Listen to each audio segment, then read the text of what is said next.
예, 여러분 안녕하십니까. 2년 만에 새로운 모델로 찾아온 2세대 D-올류 코나를 만나보러 지금 동대문 디자인 프라자에 나와 있습니다. 지금 제 옆에 보시는 차량은 이제 가솔린 모델 차량이고요. 기존의 그랜저와 스타리아에서 찾아볼 수 있었던 심리스 호라이즌 램프가 전면부를 장식하면서 굉장히 간결하면서도 존재감을 부각시키는, 그러면서 안정적인 밸런스까지 갖춰주고 있는 전면부 디자인을 가지고 있습니다.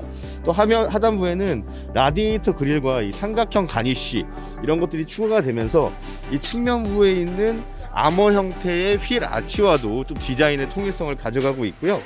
기존의 코나가 진로의 청개구리를 닮았다고 했다면, 지금 이 차량은 뭔가 측면부에서 봤을 때 상어의 코를 샤크 노우즈 형태의 전면부 라인을 가지고 있습니다. 그래서 전면부에서 봤을 때도 굉장히 깔끔하고 하단부로 가면서 좀 역동적인 디자인이 적용된 전면부를 보실 수 있습니다. 자, 코나의 후면부입니다. 후면부 역시 전면부와 마찬가지로 심리스 호라이즌 램프가 쭉 들어가 있어서 전면부하고의 통일성이 굉장히 강조가 되고 있고요. 심리스 호라이즌 램프가 앞뒤로 들어가면서 뒷부분도 굉장히 차분하게 가라앉으면서 안정적인 밸런스를 보여주고 있습니다. 이 트렁크 리드 같은 경우는 굉장히 깔끔하게 디자인이 됐고 레터링 들어가고요. 하단부 스키드 플레이트도 굉장히 깔끔하면서 좀 단단해 보이는 그런 형태로 적용이 되어 있습니다.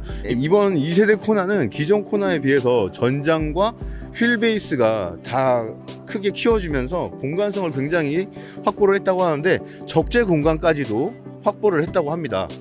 일단은 이 적재 공간에 이 높이가 지금 거의 제 무릎 바로 위쪽으로 이어져 있어서 물건을 넣기도 좋고 물건을 많이 수납하는 데 도움이 될 것 같은 트렁크 형태를 가지고 있습니다. 자, 제가 후면부를 먼저 보여드린 이유는 이 코나 같은 경우에는 전면부와 후면부가 굉장히 담백하면서도 강렬한, 그리고 존재감이 부각되는 이 심리스 호라이즌 램프 때문에 좀 통일성을 가지고 있거든요. 근데 측면부는 투싼이랑 아반떼에서 봤던 것처럼 굉장히 역동적이고 스포티한 측면부를 가지고 있습니다. 이 전면부에서 이어지는 이 캐릭터 라인과 이 중간에서 한 번씩 쪼개주는 면과 선을 사용한 투싼과 아반떼에서 봤었던 그 캐릭터 라인이 들어가 있어서 전면부와 후면부에 비해서 굉장히 스포티하게 디자인이 된 측면부를 살펴보실 수 있고요. 여기 지금 벨트 라인을 따라서 크롬이 쭉 따라서 위로 이렇게 올라갑니다. 이 라인이 굉장히 이 차량을 날렵하고 민첩하게 보여주게 하는 그런 디자인 요소인 것 같아요. 그리고 여러분들이 가장 궁금해 하실 것 같은데, 이번 2세대 코나 같은 경우에는 공간성이 굉장히 확보가 됐습니다. 그래서 실내에 탑승해서 한번 공간성 체크 한번 해보도록 하겠습니다. 자, 이렇게 2세대 코나의 실내에 탑승을 했습니다. 일단 이게 코나가 맞나 싶을 정도로, 소형 SUV가 맞나 싶을 정도로 굉장히 넉넉한 실내 공간을 보여주고 있고요. 그랜저와 동일한 컬럼 타입의 디자인이 들어가면서 이쪽 공간이 굉장히 여유로워졌어요. 거기다가 운전자 오른쪽에 있는 이 센터 콘솔 부분이 굉장히 낮게 포지셔닝이 되면서 지금 이 무릎 위서부터 위쪽이 굉장히 공간성을 확보했다는 느낌을 시각적으로 너무 와닿고 있습니다. 스티어링 휠 자체도 얇고 그립감 좋게 디자인이 됐고요. 또 이 12.3인치 클러스터와 12.3인치 내비게이션이 일체형으로 들어가고, 또 이 수평형 레이아웃이 적용이 되면서 이 공간성이 굉장히 확보가 되고 미래지향적인 디자인 요소까지도 담아냈다고 보시면 될 것 같습니다. 여러분, 지금까지 코나를 살펴보면서 굉장히 좀 어딘가 전기차스럽다라는 생각을 하지 않으셨나요? 이번 2세대 코나 같은 경우에는 디자인 개발 단계에서부터 전기차 디자인을 먼저 완성을 하고 그 이후에 각 라인업별로 개성을 추가했다고 합니다. 그래서 실내에 들어왔을 때도 좀 뭔가 굉장히 좀 미래지향적이고 전기차스러운 그런 디자인을 살펴보실 수가 있습니다. 자, 이 센터 콘솔, 이 센터 콘솔도 이게 오픈형이라는 소리구나. 여기가 그냥 다 터져 있어요. 옆면부가 안으로 넣었다가 다시 버튼으로 뽑을 수 있게끔, 공간 활용을 좀 더 다양하게 할 수 있게끔 적용이 되어 있습니다. 그리고 조수석 앞에는 오픈형 트레이가 들어가 있어서 여기에다 간단하게 수납할 수 있고 좀 편하게 사용할 수 있는 공간이 있고요. 밑에 글로브 박스 있고요.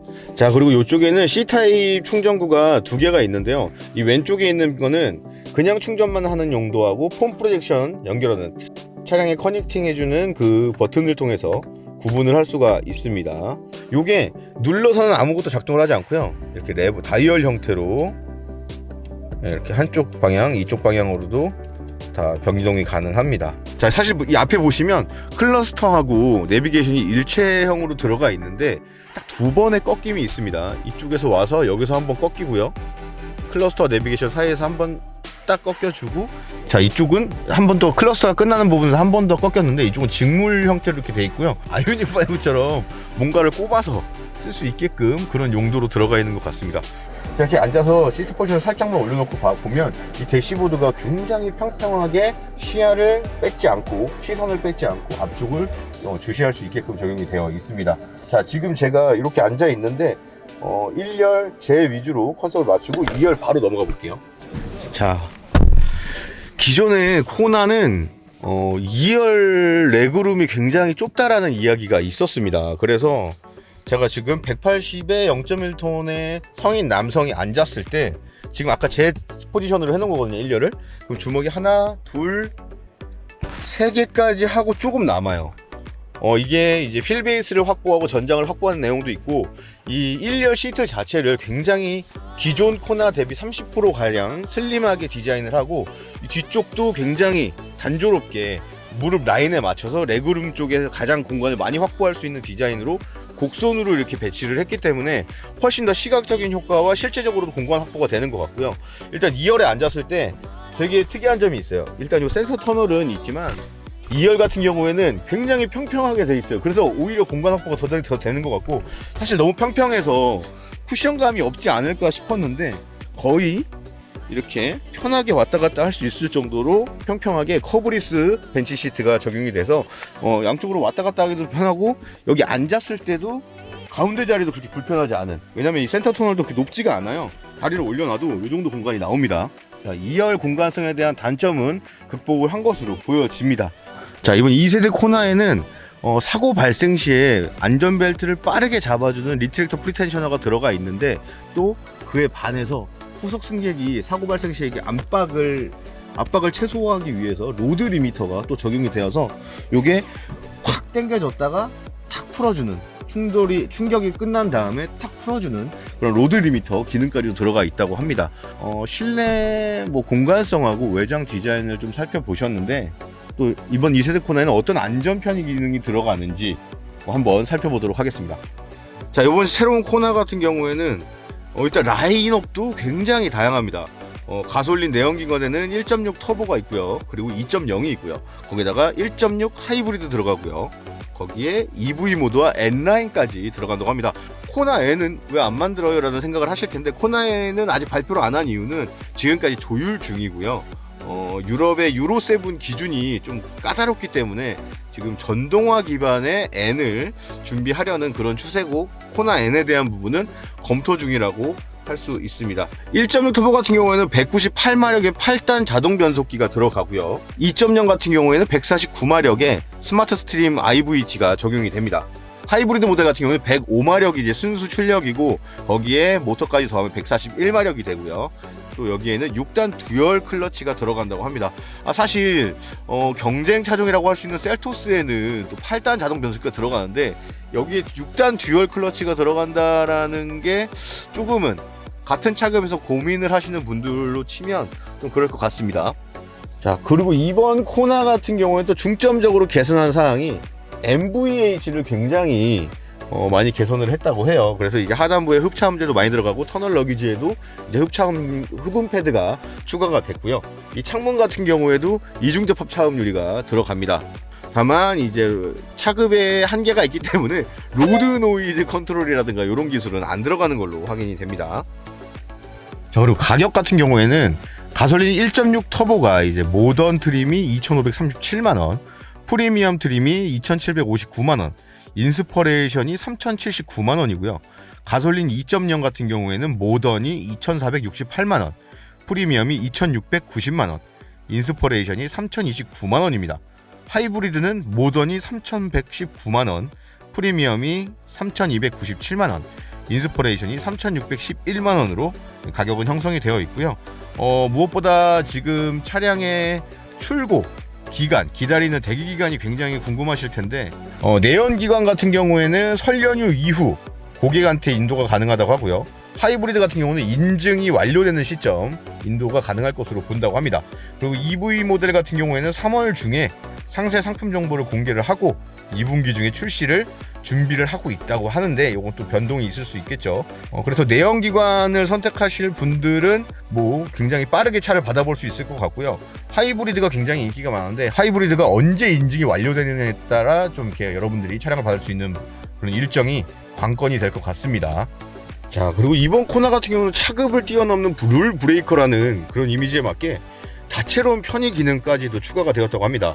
전방 충돌 방지 보조, 차로 이탈 방지 보조, 지능형 속도 제한 보조, 운전자 주의 경고, 하이빔 보조, 차로 유지 보조, 주차거리 경고 시스템이 전 트림의 기본으로 들어가고요. 교차로 대항차 충돌 방지 보조, 측방 주차 거리 경고, 후측방 충돌 방지 보조, 내비게이션 기반 스마트 크루즈 컨트롤, 고속도로 주행 보조, 원격 스마트 주차 보조, 후방 주차 충돌 방지 보조 등의 최신 운전자 주행 보조 시스템을 적극적으로 적용했다고 합니다.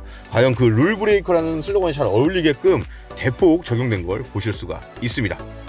자, 이번에는 17인치, 18인치, 19인치의 휠이 적용이 되는데 저는 하이브리드 모델 보면서 다 똑같네 하고 있었어요. 근데 요 모양이 19인치와 18인치가 굉장히 비슷한데 19인치는 지금 자료화면에 보시듯이 살짝 어긋나 있고 얘는 이렇게 딱 정확한 사각형을 반으로 나눠놓은 그런 느낌인데 19인치는 살짝 어긋나서 조금 더 역동적으로 보이는, 가만히 멈춰 있어도 돌아가고 있는 듯한 느낌을 더 많이 살려준 그런 디자인이 적용됐습니다. 그래서 인치 수에 따라서 이렇게 막 크게 큰 차이를 못 느낄 수 있도록 18인치와 19인치 디자인이 그렇게 적용이 됐고요.